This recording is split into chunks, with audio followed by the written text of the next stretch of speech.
Welcome back to the Grow Your Moving Company podcast. I have a guest on today that I had interviewed years ago when he was the franchisor of Two Maids and a Mop, just thinking about breaking into the moving industry.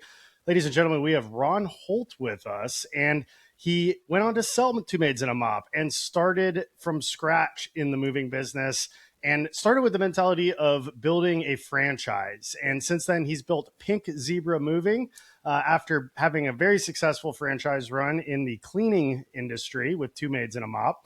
And today we're going to talk about what that journey's been like. Ron, welcome back to the podcast. It's been years since we last recorded. And for those of you all who listen to every episode, you've probably heard Ron on here before. So I'm super excited to kick this off and pick your brain on what's new in your world with branching onto the dark or the light side, depending on how you want to look at it in moving. How you doing, Ron?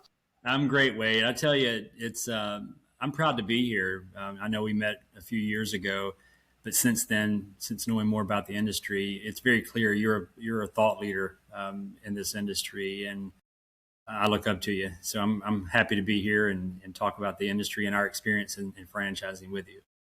Thank you. I do appreciate that. And I just honestly try to connect thought leaders and just learn myself. I mean, that's been the mission of this podcast since day one, is to learn how other people are growing their moving companies and see what I can take away and try to help people. And it's just opened a lot of doors. So I'm grateful to have people like you on here, because you've taught me a lot. Even though we've only really spoken since when you had your cleaning business, there's a lot of parallels there. And I'm real anxious to kind of hear the latest and greatest. Since you've gotten into the moving industry and started franchising, we actually started franchising in 2023.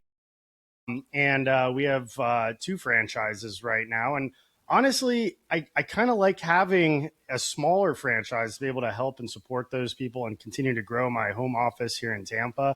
But at some point, I would want to revisit it and continue to expand. But the hardest part has been finding the right owners that are a good fit in the organization. And I'm sure you have some words to say about that as well. But before we get into that, just give me a little recap. Give the audience a recap on what your world has been like over the last few years since you were last on. You bet. So, like you said, for almost 2 decades, I was in the cleaning industry, the residential cleaning industry, and I started this little tiny company in Pensacola, Florida, forever ago called Two Maids and a Mop.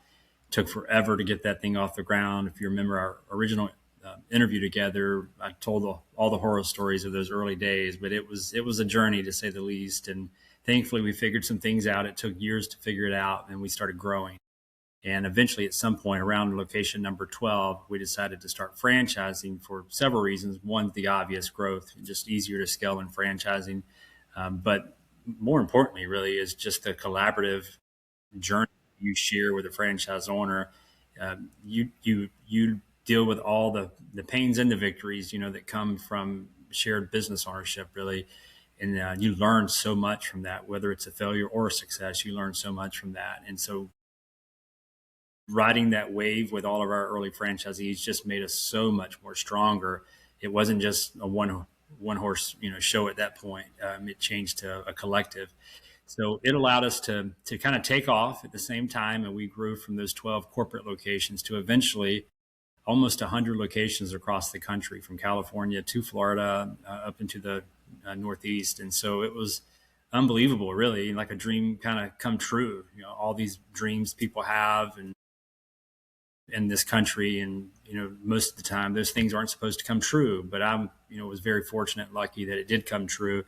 But at some point along the way, I sort of lost sort of my feeling for entrepreneurship, because I had built oddly corporate America. I had worked in corporate America before starting a business. And the reason I started a business was because I couldn't stand corporate America. And so for a long time, for years, I never had that feeling again, because every day meant something. I had purpose behind every second of my day, and I was chasing a dream, like I said. But at some point, I had built this really large corporate office. I was very disconnected from our franchise owners. I was making corporate bureaucratic decisions, traveling probably way too much, making great money, definitely more than I'd ever made before, and honestly, working less than I'd ever worked before. But again, I didn't. That was great. Obviously, that's wonderful. But I really wanted my day to matter. I wanted to look back on my day and say, "This is what I accomplished today," and that wasn't happening. I was CEO instead of entrepreneur, and so I had a decision to make. Do I jump in and like be a tornado, and change culture and everything else, or do I take some chips off the table and pursue something else and go back to my startup world that I was comfortable with? And so I chose option number two. It just felt like the easier one to take. It proved to not be quite as easy as I envisioned. I'll tell you more about that in our interview today. But yeah, I sold the business sometime in late 2021. We had, again, almost 100 locations. Entrepreneur Magazine had named us one of the top 3 residential cleaning franchise brands in the nation, which was crazy because I remember when I first opened our original location in Pensacola, we weren't in the top 3 cleaning companies in that town. And here we are 19 years later, number 3 in the country. It's just an amazing, like I said, dream come true. But I sold that business. And during that decision to sell, prior to that, I had this like sort of vision was to become, if you're familiar with Berkshire Hathaway, Warren Buffett's Berkshire Hathaway, to build the Berkshire Hathaway of home service franchising. And the industry that I really had been targeting was the local moving industry. I just saw a lot of opportunity there. What I've learned since being in this industry, there's so many great people in this industry that work their butt off. I mean, the amount of stamina people have is really unbelievable, but from a consumer perspective, I felt like there were some frictional moments that had not been addressed or even really, attempted to be corrected for years, for maybe 50 plus years. If you go back to our industry, the really only big innovation that we've ever seen in the moving industry is horse and buggies to trucks. And sure, there's automation and, there's some digital marketing that helps and all these other, digital solutions to things. But the physical act of what we do is still very much manual labor. And for the consumer who's spending thousands of dollars, it just felt like there were some things we could do to fix that. And so I didn't know how to fix it or any of those things. And so I put on my startup hat, sold the business. And instead of adding a second brand, I started fresh with just one brand. I don't know if I can be an investor. My hands have to be closer to the dirty part of the business. And so sold that business, jumped pretty closely after that into the moving industry and started Pink Zebra Moving. And boy, do I have a story to tell after that, because it was full of issues. Yeah, that's typically every new business is going to have issues. I think as entrepreneurs, a lot of times we think to ourselves, oh man, there's so many problems in this one industry. I just wish I could start over in a different industry and try something else. And it may not be the same problems in that other industry, but they all come with their own set. And the grass isn't always greener on the other side. But I'm curious to hear if once you've gotten into moving, if it was everything you had hoped and dreamed and ever wanted it to be, or if it was a completely different landscape than what you were expecting. Well, I guess I could say yes and no to both of those, to that same question. What I saw, or at least what I thought I saw, was, again, the consumer perspective on the industry was different than the owner perspective, because as an owner, you hire people, you train people, they go out in there and they work, whether it's cold or it's hot, it's tough conditions. And, there's some really big component of this is manual labor.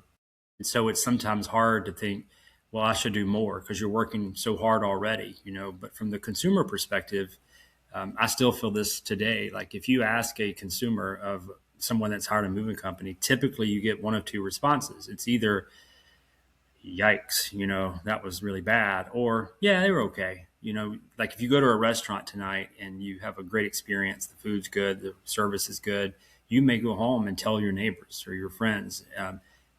Very few people say you got to hire this moving company, and so that's because I believe that either it's really bad, and that is a reality in our industry, or it's just okay. And so I felt like we could come in and offer a third option. And, instead of using technology or automation or AI or whatever, we could come in and just be good at service, create a better customer experience, and then use that to actually sort of create a whole new category, because it's hard. I mean, there's so many great people that have been successful for a long time, decades, even with their businesses. And so it, I've never been one to want to be like second or third place. And so I'm like, how am I supposed to come into this industry and beat the big dogs? Like, forget the big brands. Like, in every market, every metropolitan market, there is a big dog that's been around for a long time. So if I walk into each of these markets by just being good, how am I going to replace them? How am I going to be number one? And so I felt like the best way to do that was to create a whole new category. You may have heard this, because this is sort of our stick, is we call ourselves the world's first happy moving company. And so we think the category that we own, maybe right now by ourselves, is called happy moving. Our tagline is, we make moving fun. And so I'll get more into that later if you want, but that's sort of the genesis for all of this, is just to there's no knock on this industry, because again, the movers that we have employed and I've gotten to know, man, do they work hard. Like, it's amazing the amount of, like I said, stamina that movers have, and owners too. The owners have to go through such a boom and bust cycle in this industry that I wasn't familiar with, because in the residential cleaning world, there was so much recurring revenue. It was sort of like compound interest. It just kind of built on itself. And so here, you've heard this before. You're only as good as yesterday's move, and so you have to start over every month. And that boom and bust sort of mentality really challenges a business owner. And so I've been super impressed with the people I've met in this industry. So again, no knock on the industry. We love moving. But I do think there's an opportunity to solve some consumer issues. And that's why this brand exists. That's how we think we fit into the marketplace.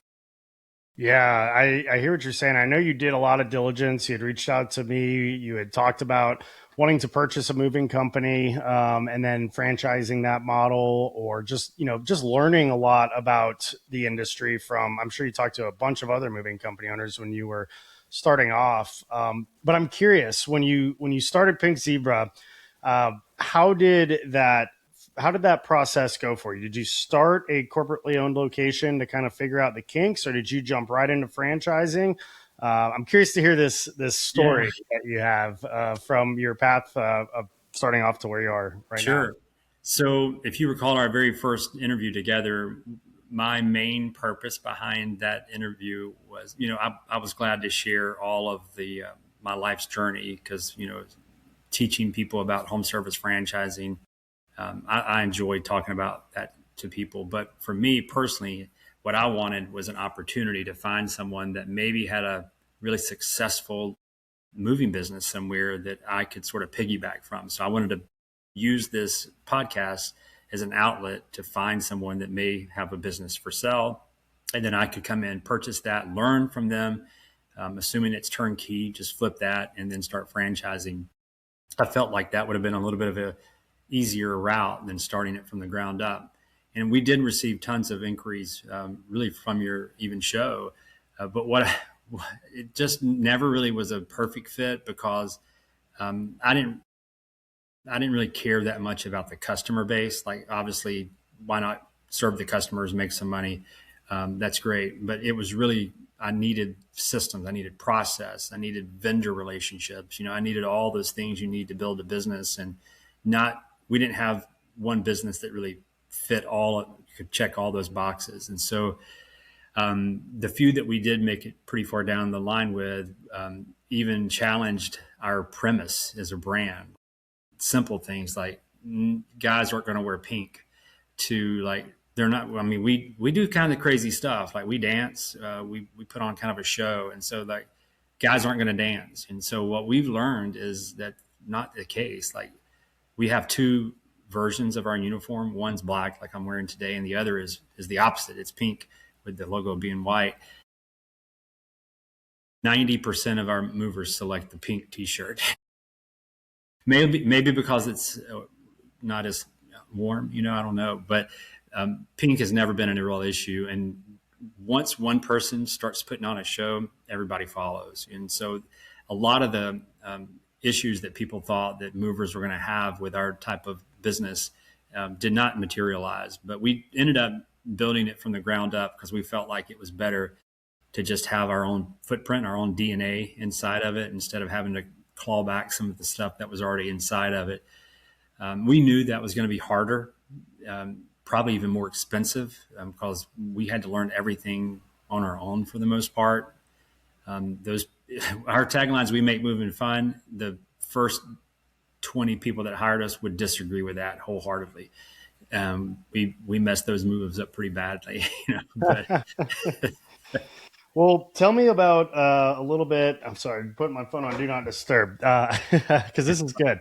Tell me about like those early days. I mean, first of all, I think pink is a brilliant color. If I had to start over again, I would have strongly considered pink, but we're already purple, which is an uncommon color in home services to begin with. So I think it's a huge advantage because you stand out. And if you've read that book, Purple Cow, if you drive down the street, you see a purple cow, that's going to draw your attention. And I think pink and purple can accomplish that. And there's very few pink home service companies, but it's a loud color. It stands out. And it appeals to your ideal clientele base, which is usually females. And really any home services, females are typically the ones who make the big decisions.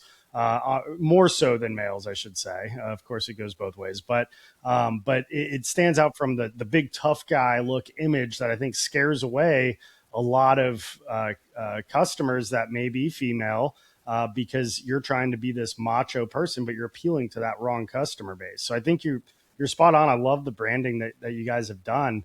But what were some of the issues that you had to overcome aside from starting it from scratch that you immediately noticed and got to work correcting? And how did those first franchises come about? Were yeah. you running a corporate location that you were able to experiment some of these? Yeah, I'll tell you that. Before I forget, though, Pink Zebra Moving is actually a homage to Purple Cow, the book. So if nobody remembers anything from this interview, go out and purchase that book or audio book. It's really short and easy principle to understand, but Yeah, it's very like there somewhere. it's been a pretty critical part of my journey as an entrepreneur because so many people think working hard or having more money is the way to success in business, but it's really from a consumer perspective. They're trying to make a decision: should I hire you or not? And if you don't stand out in one way, then what's the reason they should hire you? So Pink Zebra is sort of a homage to or ode to my guy Seth Godin. So that as far as the early days, yeah, like I said, we started from the ground up. We didn't have one customer. We didn't have one employee that even knew moving. We had movers, we found movers, but our manager had no moving experience. And so we didn't know how to quote. We didn't know how to even sell. We didn't know necessarily how to move even, and so we were fortunate to actually find a consultant. One of your listeners actually was able to connect with us, and we worked together for a month or two or so, just so that he could teach us what we didn't know, and so that's great. It's sort of like if you go back to grade school when someone teaches you the ABCs, that doesn't mean you know how to read a book, and so we learned the ABCs, but we had to live the life to understand how to read the book, and so we did start a corporate business to begin with. We had our corporate location in Birmingham, and that's all we did. We picked we wanted it to be about an 18-month long journey before we ever franchised. And so for the next 18 months, really more like 12 months, because during that 12th and 18th month, we were preparing for franchising. But for the first 18 months, it was just one store in Birmingham. We actually received interest from a former employee at Two Maids that lived in your favorite city, Athens, Georgia, who said, I'd like to do this. And so we weren't ready to franchise. And so we opened a second corporate location. Eventually that corporate location, once we were able to franchise, converted into a franchise. But for a short time, we had two corporate stores. And so we learned so much, like I said, our mistakes were very trivial and elementary to begin with, just misquoting, not understanding how to price properly. We had great software that helped us, but while that's very helpful, you kind of got to know what you're getting into. Like, and we didn't know that because we had never lived those life experiences. And so we would misprice some things. We would not understand what it took to actually build a pipeline of what I call revenue opportunity. So we'd have you probably understand this life. We'd have the big month, we'd high five each other, we'd go have a drink together to celebrate. And then we'd look at the next month and we'd have no revenue on the books. And we're like, oh no, what are we going to do here? And we should have been thinking of that before the first day of the month, obviously. And so just doing all those things. I mean, we had the same stuff that probably everybody deals with. We had a lot more damage claims than we should have had. We weren't timely, and we didn't really know how to space work out, between jobs. We didn't really even know how to do the work efficiently. Our loading and unloading was not very efficient, and that raised the rates. And so if you dance and everybody's happy, they're like, man, look at this moving company, they dance. But if you break their stuff or you charge them 3 times what they thought you were going to charge and then you dance, they're like, what are you doing? This is stupid. Like, just do the ABCs right first. And so that was our learning lessons during the early days of that corporate location. Fast forwarding to franchising, I don't know if you're ready to talk about that, but we made our own mistakes there as well, which is funny because I felt like we knew everything about franchising at that point. I didn't think we'd make more mistakes, but we did. Hey movers, it's Wade Swikle, and you're listening to the Grow Your Moving Company podcast. If you've ever wasted money on marketing to the wrong homes, listen up. This is why I use USA Home Listings. They're the only platform in the moving industry built by movers that not only has new home listings and under contract listings updated daily, but now offers enhanced data that can eliminate vacant homes and give you phone numbers and emails for both homeowners and realtors, giving you multiple ways to connect and close more jobs. Their vacancy AI tool removes empty homes so there are no more wasted mailing efforts, and their Tier 2 data takes it further, providing highly accurate contact details for both homeowners and realtors for email, phone, and social outreach. The result? Higher conversions, stronger ROI, and more book jobs with less spend. Check out usahomelistings.com because it's where real movers get real leads. Yeah, what were some of the, I mean, we can absolutely talk about franchising. I'm curious to hear how, what those mistakes may have been. Sure. So, I had been in franchising for a very long time. The business Two Maids had been around for almost 20 years, and I had been in franchising for about 12 of those 19 years. And so early on in our franchising life at Two Maids, we were a complete mess. Just like I talked about in moving, we were a complete mess in franchising. And so we had to make a bunch of mistakes, like picking the wrong franchisees, to not understanding how to coach and support franchisees, to having unrealistic expectations of our franchisees. And I could keep going. But over time, you learn from those mistakes and you get better and you evolve and you become stronger. And so after 12 years of doing that, you think, well, I know what I'm doing. I know how to select franchise candidates. I know all these things. And so you enter a new industry, you feel good about the industry because you think there's something disruptible in it. And then you say, all this franchising stuff, I know that back of my hand. And so let's go. Well, what we didn't, our biggest early mistake was we didn't even think of this until it all happened. But we had been very successful at Two Maids in scaling the country. And most of the metropolitan markets across the country were completely sold out. So if you wanted to be in Atlanta or Tampa or wherever it might be, it was all of those markets were sold. And so you couldn't do it unless you bought one of the locations that was already open. And with that, usually became a premium. So we opened the doors to franchising at Pink Zebra Moving. And early on, we had a ton of interest. And we were very excited about that. We made some decisions, said, let's go. What we learned after the fact was that some of those early franchisees were simply following our success from Two Maids and assuming that same success would be replicable immediately with Pink Zebra Moving. Meaning since if you lived in Tampa and you really wanted a Two Maids, but you couldn't buy it, all of a sudden Ron's next business comes open and you're like, oh, here's my chance. Let's do this. But we were brand new to this industry. We didn't have any connections in whatever city we were opening. And so those early franchisees really had to be strong entrepreneurs, self starters that had to be okay with us not knowing everything and them being very open to new ideas. But also, more importantly, they had to have a different type of hustle than maybe some of the latter stage franchisees did at Two Maids. Like franchisee number 100 in any brand is a different personality than franchisee number one.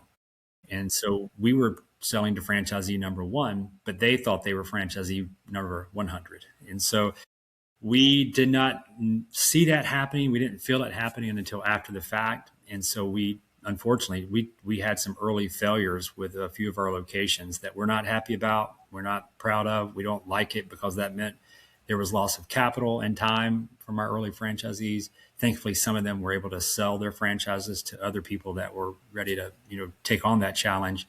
But some had to close, and so a little bit of a black eye during those first months of franchising.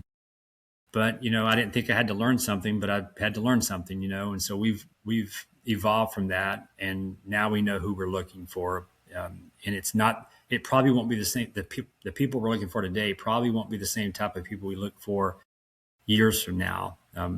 That was the world we were used to, but we had to start over, So, for instance, Two Maids franchisees, we had a guy in Orlando, Florida. He was like number 4 or 5.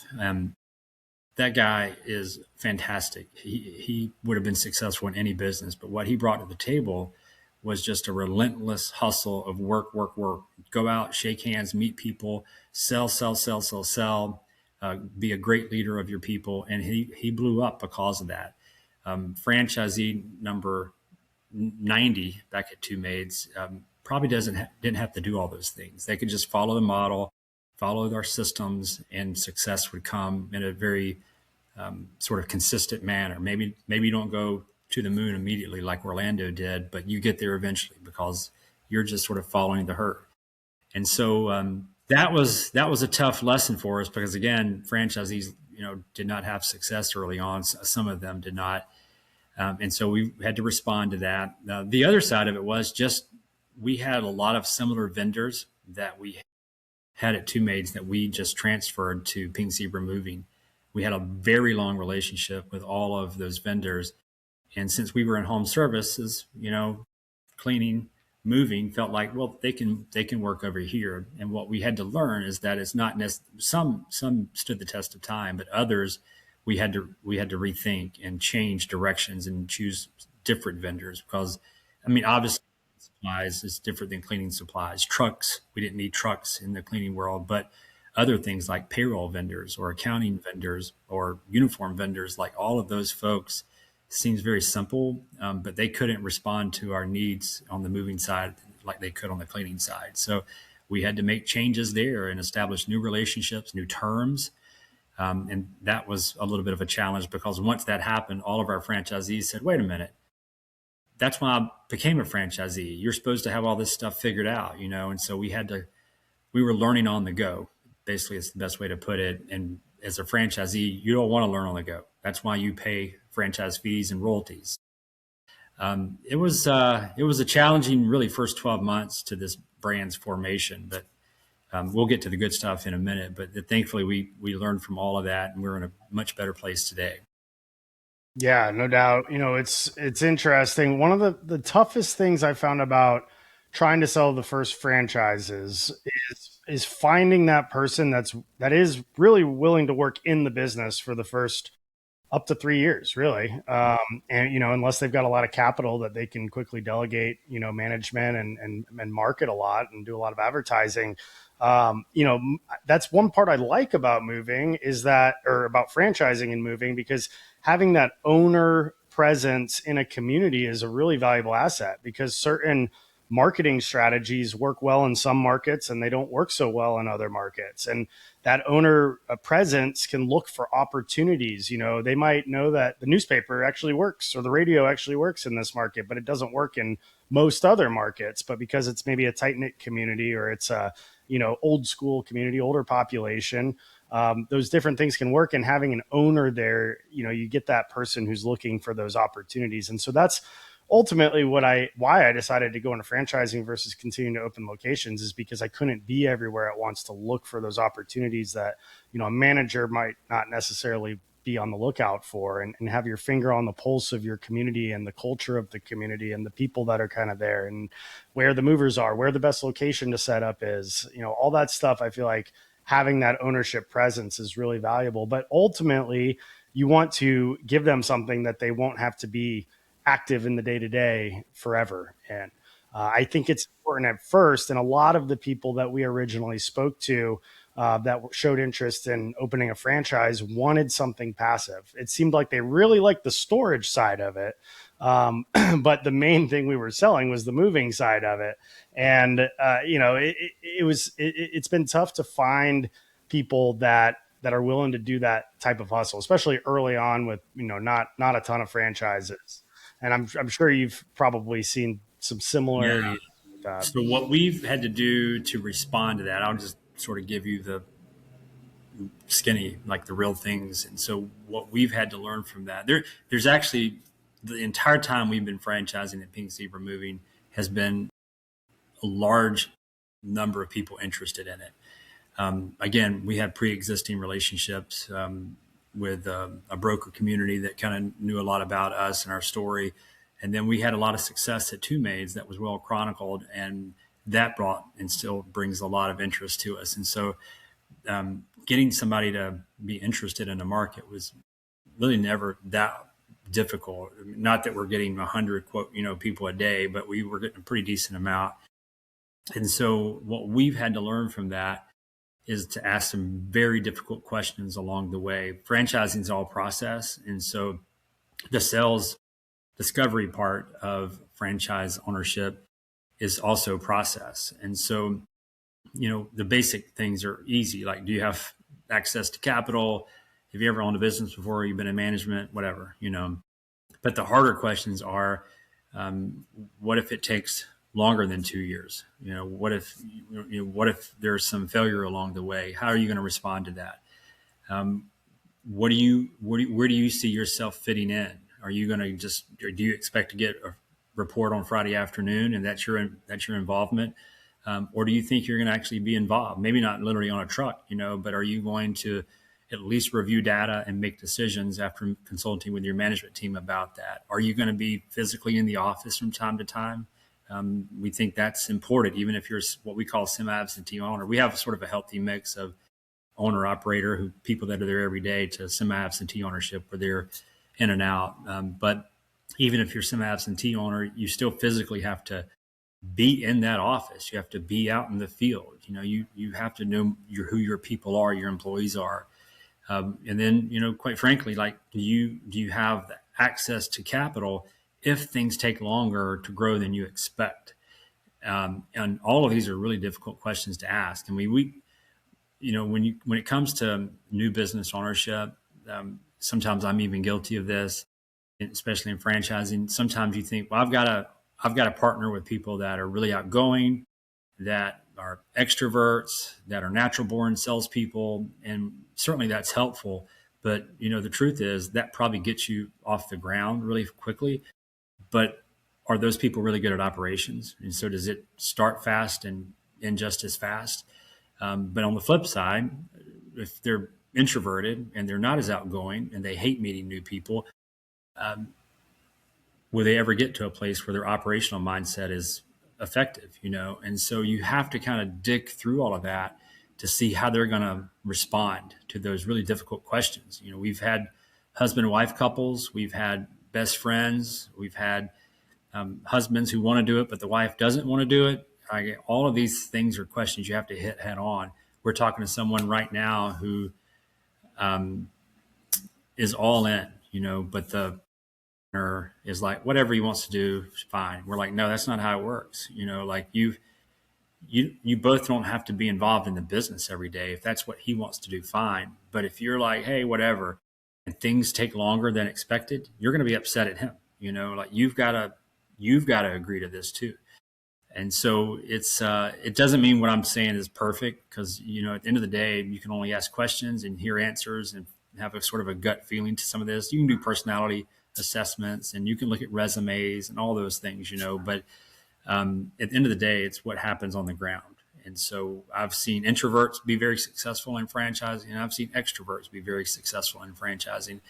Um, it's just how do they supplement their weaknesses? And so um, it's a really cool industry though, because like you said, what's so fun for me at least is the collaborative journey. I know I talked about that already, but when you see someone dream big and then they accomplish that dream, and you were a major part of the reason for that, it's selfish feeling, but it makes you feel so good inside. Now, the flip side of that is when you hear somebody dream big and they don't make it happen, you feel that pain. At least I feel that pain with them, and I lose sleep over it. I feel like I own that business with them.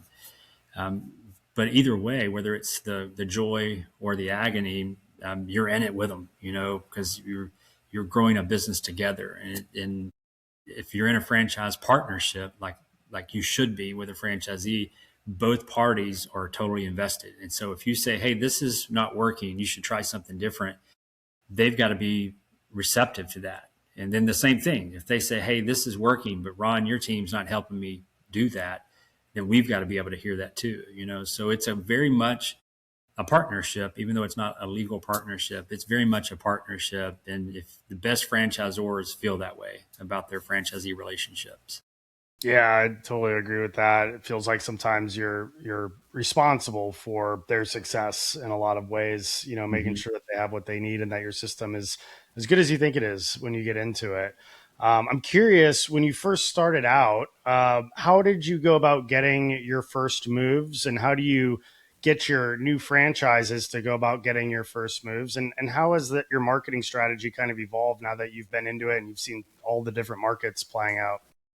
So that's a great question, because we had to learn a lot along the way. When we first opened, we literally just turned on Google. That's exact. So at Two Maids, that's all we did. I called our salespeople order takers there, because these are $100, $200 tickets, and we kind of had a brand at the time. Um, it kind of sold itself. You didn't. We had something. We had our own version of a purple cow, but even without that purple cow, we had built such a strong brand that people were calling us and hiring us because of that brand. Even today, people don't really know who Pink Zebra Moving is, but certainly early on they did not. And so there was some salesmanship that was required. Number one, because it was a much bigger ticket, but also why us? There's plenty of other moving companies. We ran ads. We were coming. This was 21, so we were kind of on the back end of the kind of a boom life, because we were just still kind of in COVID. And so there was still a lot of volume out there, a lot of opportunity out there. We didn't know that at the time, because we were virgins, and so it was all new to us. And so we said, oh, look, you just run Google ads and boom, everything else happens. And now for us, our perspective wasn't $300,000 months. We were happy with 70, 80, 90, $100,000 months. And we had immediate success. Like literally, like the second month was $75,000 worth of revenue or so. And so it was like, And this is wow, paid this Google is, ads like LSA and that's PPC. it. Well, I don't even know if LSA was a big deal in 21, but we used Google. That was it. We were all in on Google.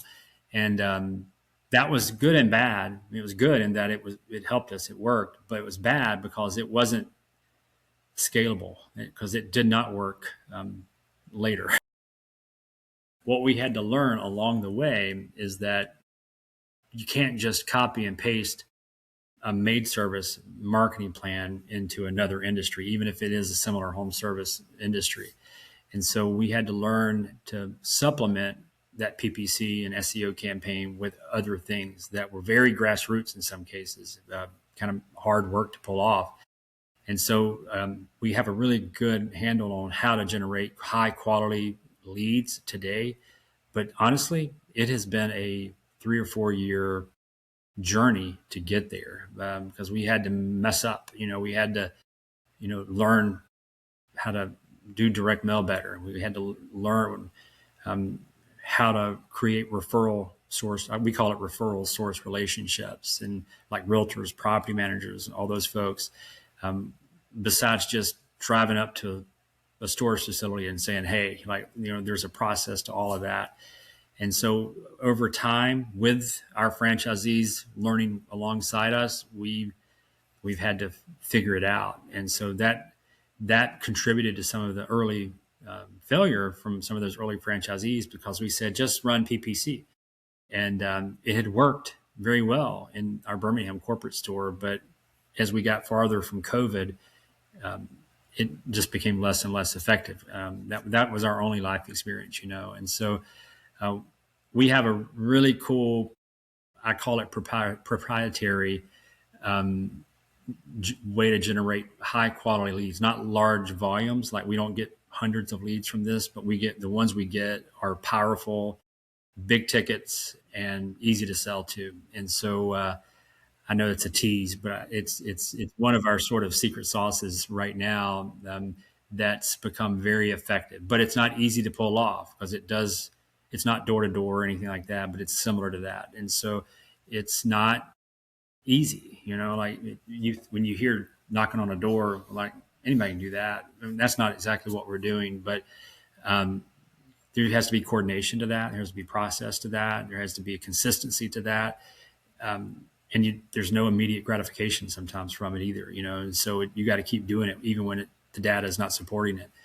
So that took for my president. Her name is Lauren. She's fantastic. She was with us at Two Maids, and she's been an awesome leader here at Pink Zebra Moving. She and I would sit in meetings almost every day and say, all right, what are we missing? What's the secret? Like, what's the magic, button that we're missing to push to just open the doors to thousands of leads? We still haven't found that yet, but we have definitely refined it and improved it from day one. But early on, that's all we thought we had to do. We just had to run a Google ad, and everything else would take care of itself. It seems so silly to say that out loud, but that's how it worked for us in our first store. I want to take a second and tell you all about Tighten Up Training. As a co-founder, we've spent months and months and months and a lot of money pooling together resources from some of the best moving companies in the world. And we're excited to bring this to an online platform available to any mover to use at an affordable price. Tighten Up Training has over 200 videos, including mover training, your highest turnover position, so that you can reduce claims, streamline operations, give your team the tools to perform at the highest level of service that generate repeat and referral business and allow you to charge higher prices, as well as sales training, marketing training, business development, leadership. We're adding more content as we speak. We've got legal training in there. We've even got door-to-door training for the moving industry, thanks to Lenny Gray at the Moving Titan Retreat. We've seen a massive explosion of moving companies jumping on to Tighten Up Training since the last retreat, and people are loving it. And when you sign up and mention this podcast, we're going to give you a free 6-week onboarding course in order to learn how to hold your team accountable and get the entire team on the platform so that you can have the best off-season and summer season that you've ever had. So go to tightenuptraining.com, schedule your free demo today, and look forward to tightening up.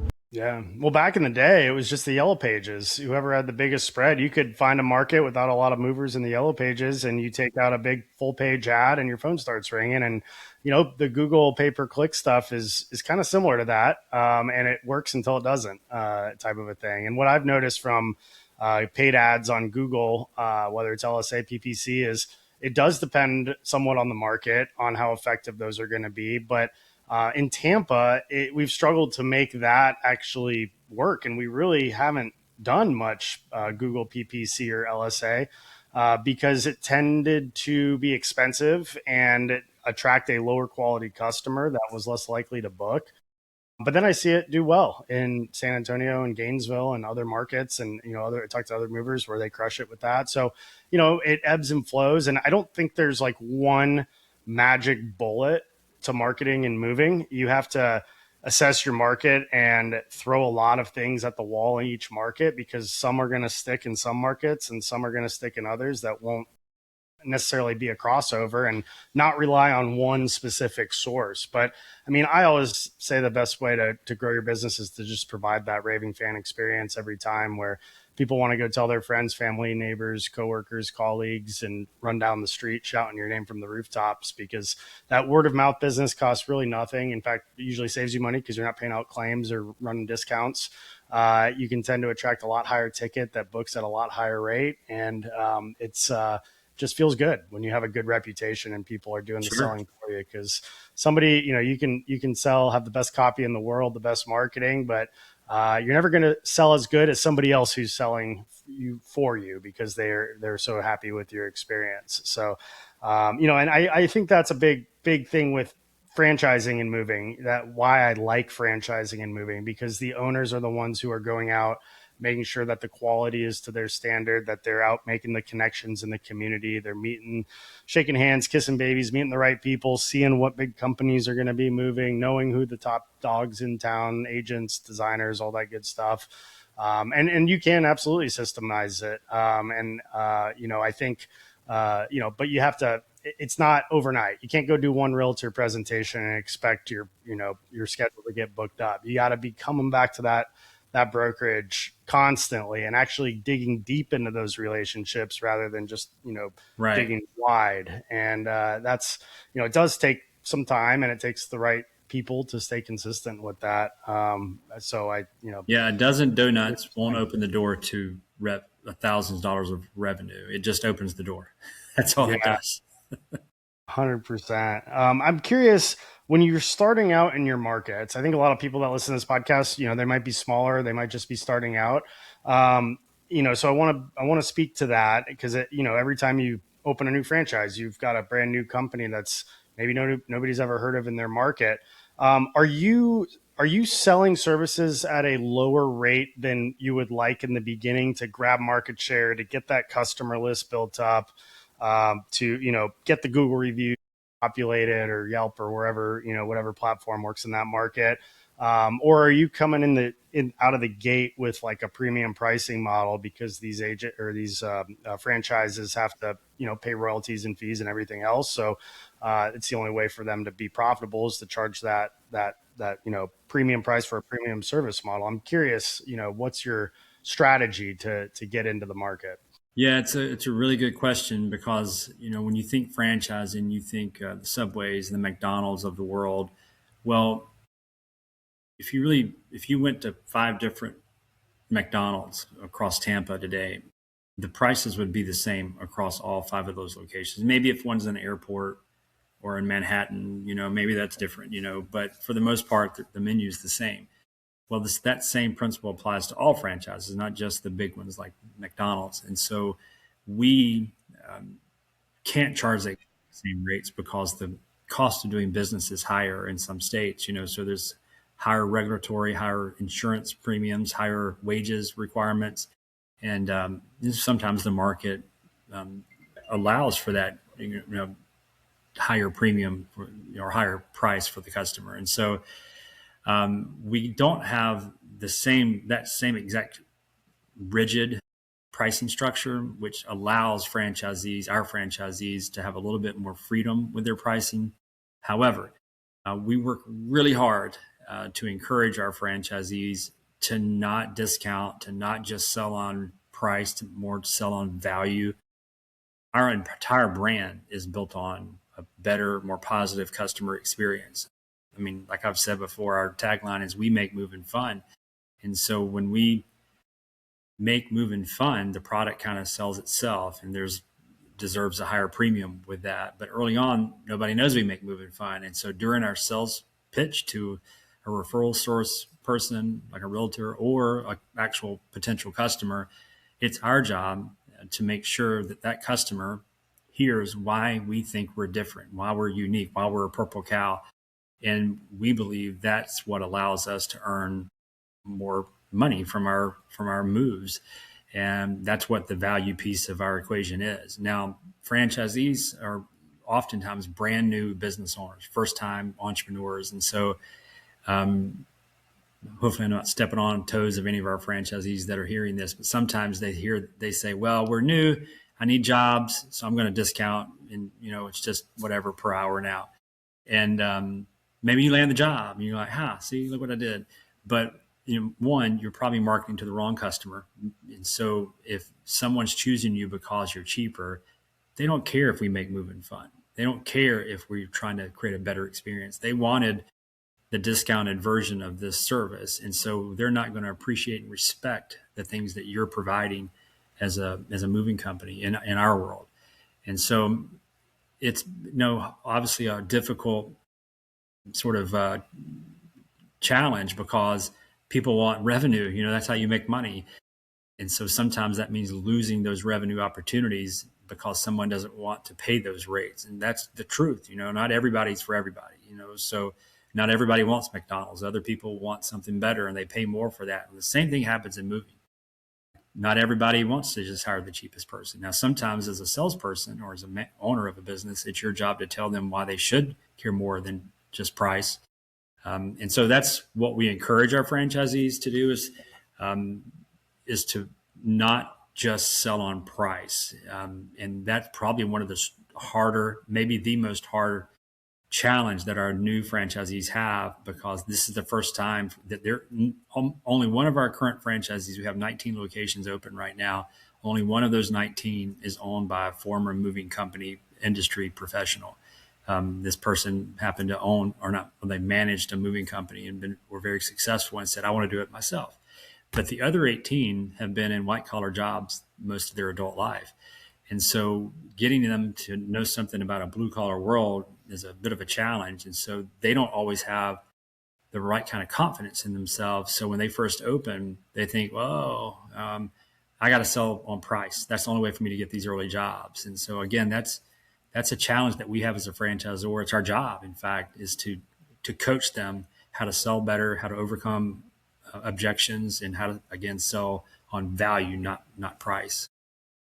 Yeah, I forget the exact formula, but a 10% increase in price can lead to, I want to say it's like a 25 to 40% increase in profits on the bottom line. And I'm a big proponent at selling the value, not on the price. It's just such a common crutch to people that are either new to sales or new to business. But you're not selling on price, you're selling your soul when you do, because it doesn't allow you to build the support team, to offer the training, to have all of the insurance and the nice new trucks and the nice equipment, and to be able to put money into marketing to go out and get new customers, and to take care of your existing customers, and to build referral programs and kickbacks, and all the things that go into a solid, consistent business. And you might get customers that say, well, these guys came in, $40 an hour less than what you're charging, and they did a great job. Well, great. Can they do that 100, 200 times a month? Can they do that 2,000 times a year? Or are they not showing up to some jobs because they're paying their people bare wages and they have no call, no shows, or their trucks are breaking down and they can't afford to fix them? I mean, just because they had a one-hit wonder and you got a great deal, I mean, that's great. Good for you that you got lucky. You spun the wheel, though. And most people can't afford to spin the wheel when they are moving because they have closings and they have cleaners coming, and maybe two maids and a mop is coming in after to do a move out clean, and the movers have to get everything out in order to do those things. And when you sell at a higher price, and I see this in the winter time all the time, so many moving companies have a lead problem, not necessarily a sales problem. And their first reaction when the leads start to slow down in this time of the year, January, February, especially, is they slash their prices. And what we say is let our competition fill their schedule with cheap customers and leave the good paying customers to us. That's a good way. In the slow season. Let them book up with the headaches, and we'll take care of the people that appreciate a good quality service. I'm with you on that. And sometimes you can raise your prices and actually sell more because of that perceived extra value, that psychological value of just having higher prices. And it's a tough thing. The guy that wants the $5 burger from McDonald's is not the same guy that buys the $40 burger, from somewhere else. And um, it's okay. The $40 burger owner understands that. Losing sleep because a bunch of people went to McDonald's.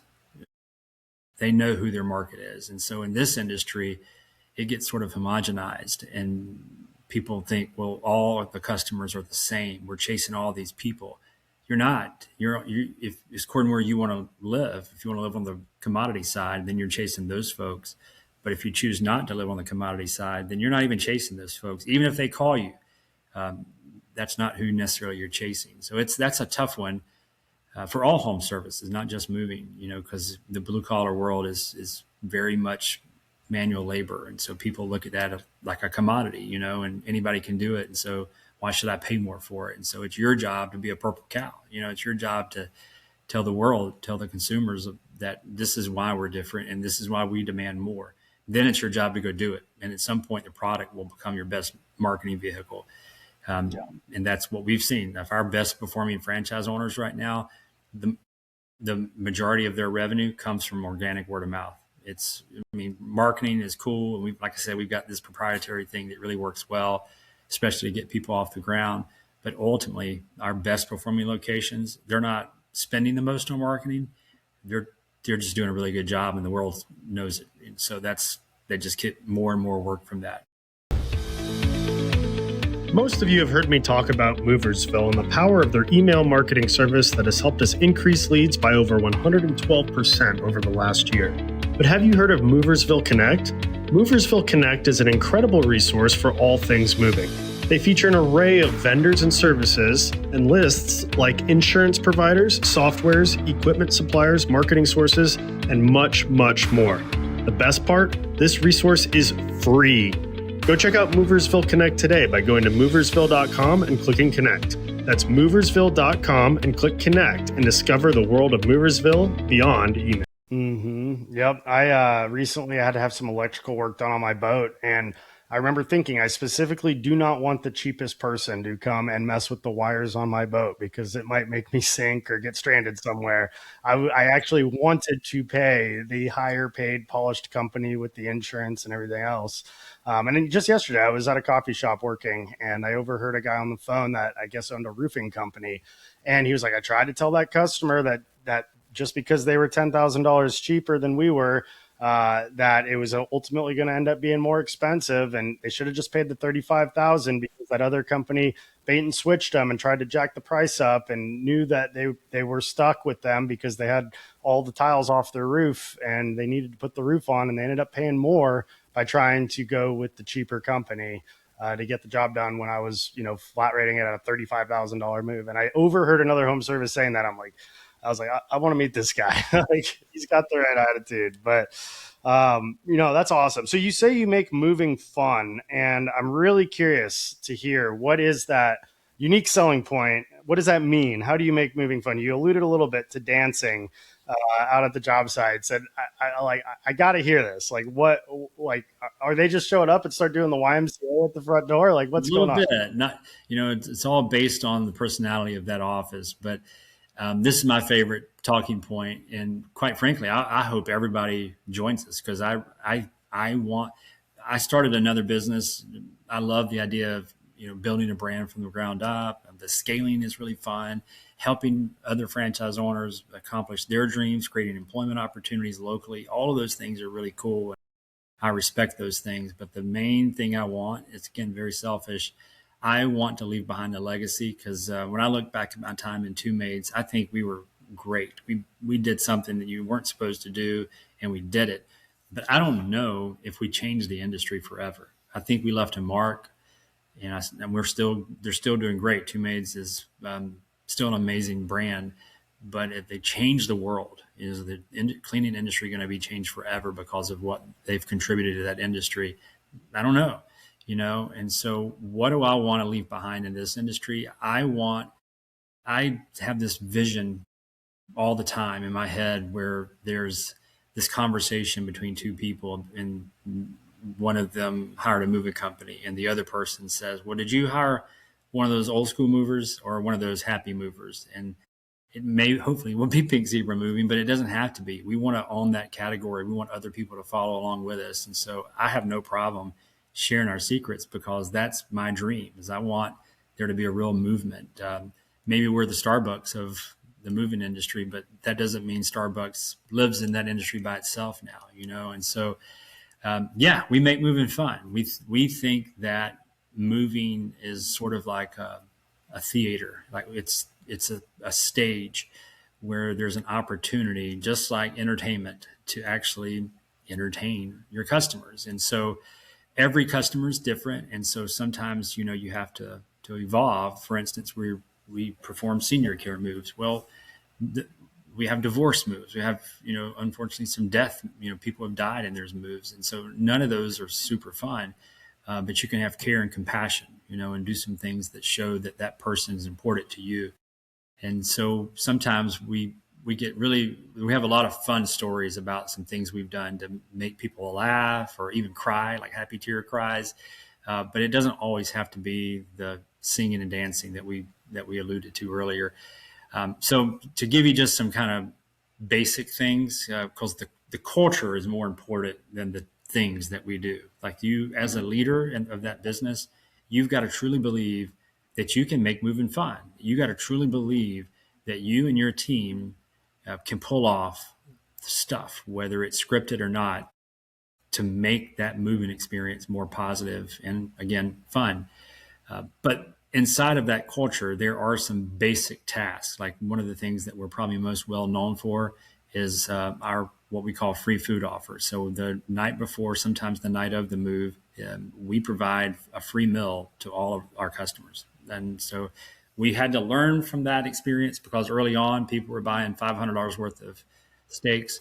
And so we had to, change some of those things. But we literally had one ticket where the food was more expensive than the ticket. And so we said, okay, let's not do that. But, we've still offered that same free food offer to every one of our customers. And so that's just one thing, but sometimes that's the only thing people remember. And so I love telling the story. If you know me personally, you've heard me tell the story a lot, but I'll tell you guys this. So one of the funner moments of my young pink zebra moving life so far happened a couple of summers ago. And so we were had a boat and we were in the water. We were on the Alabama Gulf Coast. And so there's a section of that area where I'm sure you have like this in Tampa where you can pull the boat up in a little sandbar and, anchor down and just throw the football, water's knee deep or whatever. And so I was throwing the football with my son and just, enjoying the day. And so another boat pulled up with two families on it, and I didn't really pay much attention to it, but they pulled up right next to us. And as they were kind of getting their boat tidy, I heard the two dads talking about their week. And one of them said, man, I'm so glad I'm here because I have had a week. And the guy said, oh, what happened this week? He said, well, we moved, and it was a terrible experience. They broke all the stuff. They showed up late, all the things you hear, And so the other dad who was hearing the story, this is going to sound like I made it up. I promise I did not. And the other guy goes, oh, you guys should have hired Pink Zebra Moving. And this is what he said next. He said, they fed us for free the night before our move. And the guy went nuts. Like, are you kidding me? What? And they went back and forth. And then the dad who had hired the bad mover, yelled to his wife, who was already on the beach, and said, hey, honey, we should have hired Pink Zebra Moving. They fed them for free. And again, that sounds way too good to be true. I know it, but just trust me, it happened. And so I ended up talking to him and had spent the rest of the day with him. Really, it was really fun to kind of interact with him. But what I took from that, what I loved when I heard this is, I don't know if you remember everything I just said, but they never talked about moving. The guy was bragging on the free food. And I looked back, when I got back home, I looked to see how much they paid us. And they had paid us over $5,000 for their move. And so of that $5,000, we had probably spent $100, $150 on food. But he only remembered that. He didn't care about the $5,000. He didn't say they were strong. He didn't say we were on time. He didn't say we loaded great. He didn't say anything about moving. He talked about free food. And that stuck with me because if that could happen in that setting, then imagine how it could happen across the rest of the country, whether it's an online review or another face-to-face interaction. And so it reinforced everything that I thought was could happen in this industry. It was really cool. I talk about it all the time with our franchise owners because I still think whether it's moving or any other blue collar trade, if you can provide an adequate service and then do something else to connect with that customer, that's what they're going to remember. Now, if you break something and then feed them for free, it doesn't work. You still got to be good at the trade. So that's one of our trademarks is we provide free food the night before, and there's a whole process to that. Like the simple act of giving someone free food, it seems super easy and simple, but even the presentation of it, we had to improve because it was not. Sometimes, I mean, we even had, this is a funny story. So as good as that story was, we had another situation where a male manager called to a woman, a single lady, she called the corporate office and said, "Hey, I don't know what's going on here, but your manager just invited me on a date." And we were like, "Whoa, what?" So we called the manager. He's like, "What are you talking about?" How he presented it was, "Hey, would you like me to take you out to dinner tonight? Would you like me to buy dinner for you tonight?" And she didn't. So how you present that is part of the process, And so there's a bunch of other things that we had to learn along the way besides here's free food. But that's kind of what we're mostly known for right now. We have a lot of other things. We play music in every room of the house. We have a approved playlist. We don't allow earbuds. We don't do all those things. Like we play music because we're strangers to these customers. We're strangers in their house, and they're dealing with a stressful moment in their life. And all of a sudden, here comes these strange guys with earbuds, with hoodies on, looking down the whole day. And there's no connection. And so we play music, and you would not believe what kind of connection occurs from just playing music. And that's simple, but it works. We leave behind what we call a surprise box. That surprise box is full of things that are personalized for that customer. And so let's say you live in Athens, Georgia, but for whatever strange reason, you're a massive Florida Gator fan. Um, well, we're going to use that to our advantage because, if you lived in Athens and you were a Georgia fan, probably wouldn't be that big a deal. But you're a Florida Gator fan in foreign territory, and so we're going to own it. We're going to become Gator fans that day. We're going to play Florida Gator music. We're going to have some Gator koozies. We're going to have orange and blue runners. We're going to be a Florida Gator fan for the day. It doesn't always. That's an easy one. Sometimes it's not sports affiliated, but that's the kind of stuff that we do to kind of personalize the move, to make that person mostly feel like they're not just another customer. We're trying to build a relationship. In my opinion, I'm a newbie here, so I've been in the industry 4 years. But what I've learned, at least I think what I've learned, is that what's missing in this industry is the relationship building part of any customer interaction. And so maybe not having a relationship with someone when you're selling something for $10 is okay, but when you're selling something for $2,000 or in some cases $10,000 plus dollars, and you're still strangers, you don't know who these people are, they don't know who you are, the opportunity for failure is through the roof, because all you got to do is do one thing wrong. I always like to compare it to like a husband wife versus a food delivery service like DoorDash or whatever. And so let's say you tell your wife says, "Hey honey, bring home this whatever for dinner tonight. Go to the grocery store, pick it up, bring it home, we're gonna be good." And you drive home and you forget it, like a good husband. And so you forget it. Wife says, "Go back and get it." And you go get it, whatever. You don't get divorced because you forgot it. Like you may get in trouble, but you don't get divorced because you have a bond. You have a level of trust there that stands the test of small mistakes like that. But if you hire DoorDash or Uber to go out and pick up that spice and then they just didn't show up, you're probably done with them forever because you don't know them. They're strangers to you. And that's the only thing that was the only thing that you measured your relationship with, was providing that grocery item. That's not how you valued your relationship before with the husband wife.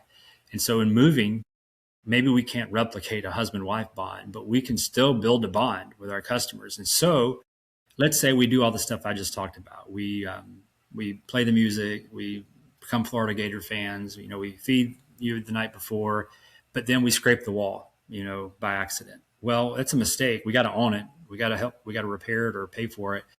But now that we've built that relationship, we're okay. Like they know we're not just going to run and hide from that issue. Like it's okay because I trust that person. Look what they've done to earn my trust. So that's this reason. Like fun is fun. It's really it's cool to see people laugh and have fun with us. But really, all we're trying to do is build a relationship, so that if we're not perfect, and usually we're not perfect because these are God people, real human beings, then we can live through a few minor mistakes. I love that. And it's the opposite of what I think happens most of the time in the industry where, you show up and the pads are a mess in the back of the truck. Now the customer's looking for every little thing. Where, in this case, you do something nice and there's that law of reciprocity and it builds that bond and it's that olive branch before you even do anything. And now they're looking for positives rather than taking a fine tooth comb and going through every single little thing to try to find the damages because the truck was a jumbled mess when they pulled up for the unload or the load up or whatever. The guys were wearing headphones and it just set that tone from the very beginning for the rest of it that, they're primed to have a good experience as opposed to somebody making a mistake in the beginning and that then primes them for a bad experience. That's really cool. I've never heard anything like that. I've heard Brian Scudamore trying to bring coffee with You Move Me and that franchise. They would try to deliver coffee in the mornings and couldn't quite figure that out. But the food the night before is a really interesting idea. And I'm sure it's part of your secret sauce on that delivery and how that plays out. But that's really cool. We're coming up on time here. I honestly wish we could do a longer episode here. I know it's we're both busy people, so we'll definitely have to do a part two. But I'm curious, what markets are you looking for? What are you looking in a franchisee? And if there's somebody listening out there that might be interested in getting involved with, maybe just working for one of your existing locations or potentially going off on their own, tell me a little bit about that. What are you looking for and how can they get in touch with you? Yeah, well, we are looking for anyone that wants to be a part of a movement, number one, and then part two, anyone that understands what franchising versus entrepreneurship is. They seem very similar, but they're a little bit different in that in franchising, you do have to follow the rules. There's certain systems that are already prescribed. You can test those and maybe we can improve those even, but at the end of the day, there's a rule book you have to follow. So there's a little bit of entrepreneurship in there, a little bit of rule following. And then we want somebody to really think big and think that my job is to make some money, create those employment opportunities, like I said before, but also my job is to help make Pink Zebra Moving a brand that redefines an industry. And so that's not for everybody. It's kind of a unicorn almost, but that's what we're looking for, and it's good in that the people we bring on really understand that and buy into that and want to be a part of that. It's bad though because it's not for everybody, and so we're probably not going to be able to sell 100 markets in a year because of that. But quite frankly, we don't want to. We're looking at somewhere between 8 to 12 new markets a year. So far, we've been somewhere around 6 to 8 a year. Again, part of that's because we've been brand new and our brand just isn't that well known yet. But over time, we're starting to see a lot more even traction now. We're still getting all that early interest like we've always had, but they're getting more qualified. They're getting stronger because they come to us understanding more about who we are now. So we don't necessarily have geographical like intentions. Like we're not saying we've got to be in this market. We're just looking for the right person. Then we fit it to their market. As if the market isn't prime, then we do have it doesn't work for us because we right now, if someone's really really strong and their market is okay, we might do that, but we really want a 2-for-1.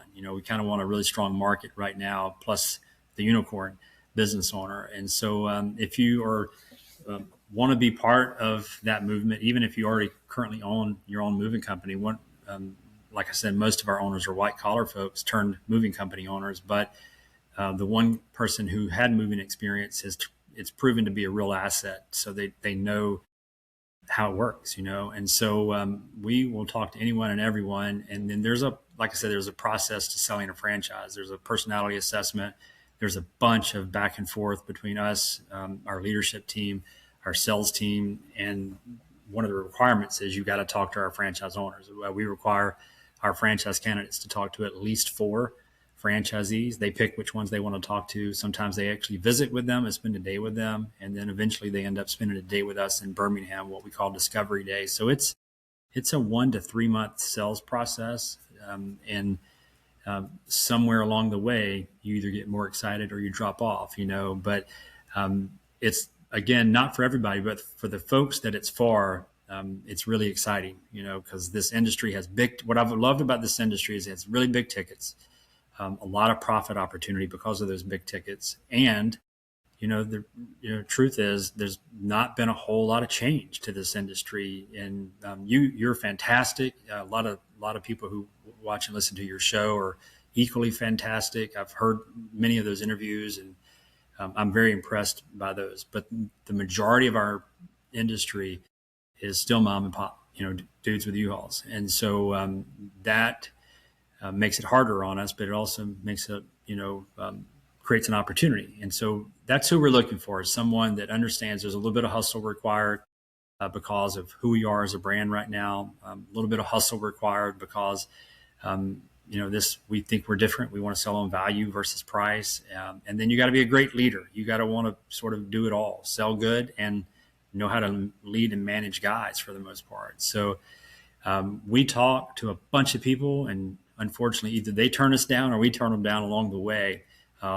For every probably 100 candidates that we get to become a franchisee, only 1 pops out, And so that's kind of good, though, because, again, if you get through all of that and you still want to do it, then you're all in.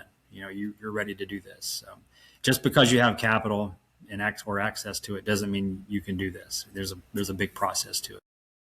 Yeah, 100%. And love you're on a mission to elevate the industry. That's exactly what I'm trying to do. I think we absolutely align with that. There's a stigma to this industry, and it's hasn't changed a lot in the last 100 years. There's still a lot of old dogs doing old tricks, and I think that there's a lot of dinosaurs still in it.